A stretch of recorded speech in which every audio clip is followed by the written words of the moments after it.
प्यारे बच्चों नमस्कार। आज की ऑनलाइन क्लास में आपका स्वागत है। प्यारे बच्चों, आज हम कक्षा 8 विषय विज्ञान उड़ान कार्य पुस्तिका अध्याय 1 फसल उत्पादन एवं प्रबंधन के प्रश्नों को हल करेंगे। तो पहला जो प्रश्न है उसमें है सही मिलान करना है आपको।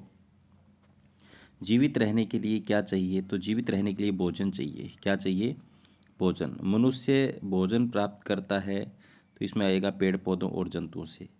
खेत में काम करने के लिए उपयोगी है तो दरांती उपयोगी है। पाचन एक प्रक्रिया है।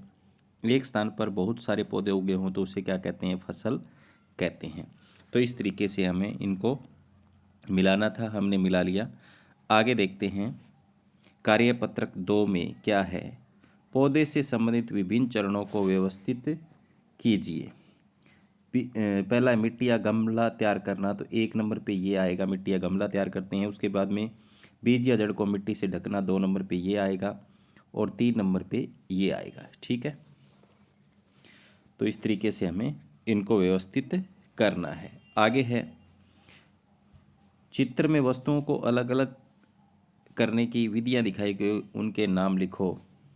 तो जो पहली जो विधि है इसका नाम है हस्तचयन। हस्तचयन विधि है, हाथों से चुन करके अलग कर रहा है एक। तो इसके बाद में दूसरी जो विधि है उसको कहते हैं फटकना। क्या कहते हैं? फटक कर किसान जो है वो अनाज को भूसे से अलग कर रहा है। ठीक है, तो इसको हम फटकना कहते हैं। आगे है ये जो विधि है, यहाँ पर एक महिला जो है वो इस तरीके से अलग कर रही है, तो ये कौन सी विधि है? ये निष्पावन विधि है। कौन सी विधि है? निष्पावन, इसको बोलते हैं निष्पावन विधि। ठीक है, आगे वाली विधि जो है ये चालन विधि है।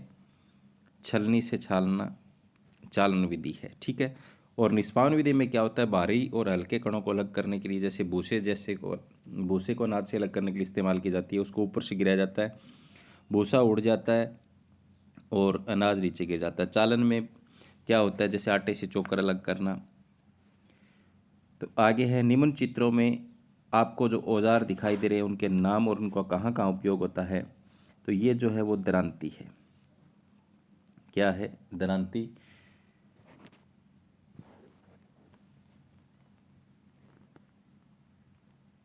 तो इसका उपयोग जो है, दरांती का उपयोग काटने में किया जाता है, खेती करने में, फसल काटने में।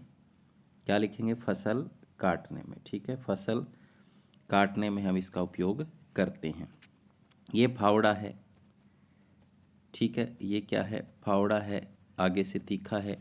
इसको भी हम खेती करने के काम में, कोई खुदाई करनी हो तब इसको काम में लिया जाता है, या मिट्टी तैयार करने के या खरपतवार हटाने के इसको काम में ले सकते हैं। आगे है यहाँ कार्यपत्रक 5 में यहाँ दिए गए चित्रों को सही क्रम में व्यवस्थित कीजिए। तो पहला जो है उसमें किसान सही है, मिट्टी तैयार कर रहा है। उसके बाद में यहाँ पर जो है बुआई कर दी, बुआई के बाद में देखो खाद दे रहा है, सिंचाई कर रहा है। ठीक है, तो मिट्टी तैयार करने के बाद में बुआई, खाद और रख देना, उसके बाद में सिंचाई होती है। ठीक है, यहाँ तक तो सही है। उसके बाद में सिंचाई के बाद में खरपतवार, ये भी सही है। इस खरपतवार फिर फसल पक जाती है, 6 नंबर। तो यहाँ पर देखो 1 नंबर में ये आएगा, 2 में ये आएगा, 3 में ये आएगा, 4 में ये आएगा, ये 5 नंबर है। ठीक है, और ये 6 नंबर सही है, ये 7 नंबर है। फसल काटने के बाद, निकालने के बाद उसका भंडारण किया जाता है। ठीक है, इस तरीके से हमको इसको व्यवस्थित करना था। आगे है कार्यपत्र 6, दूध। इस सारणी में कुछ खाद्य पदार्थ में वे हमें कहाँ से प्राप्त होते हैं, उनके नाम लिखो। तो दूध जो है वो जंतुओं से प्राप्त होता है। किससे प्राप्त होता है? जंतुओं से। वसा भी पौधों तथा जंतु दोनों से, पौधों और जंतु दोनों आ जाएगा। मांस जंतु से, अनाज पौधों से, सब्जियां पौधों से, शहद जो है वो फूलों का रस है, मधुमक्खियाँ इकट्ठा करती है। तो यहाँ पर पौधे ही लिख सकते हैं। एक किस्म से पौधे का जो रस ही होता है वो इकट्ठा किया जाता है, तो पौधों से। आगे है अध्याय 2 जो हम कल पढ़ेंगे। तो प्यारे बच्चों, ये जो एक कार्य पुस्तिका है उड़ान कार्य पुस्तिका, जिसका पहला अध्याय फसल उत्पादन एवं प्रबंधन हमने किया, और आप भी इसको अपनी कॉपी में नोट करें और समझें। धन्यवाद।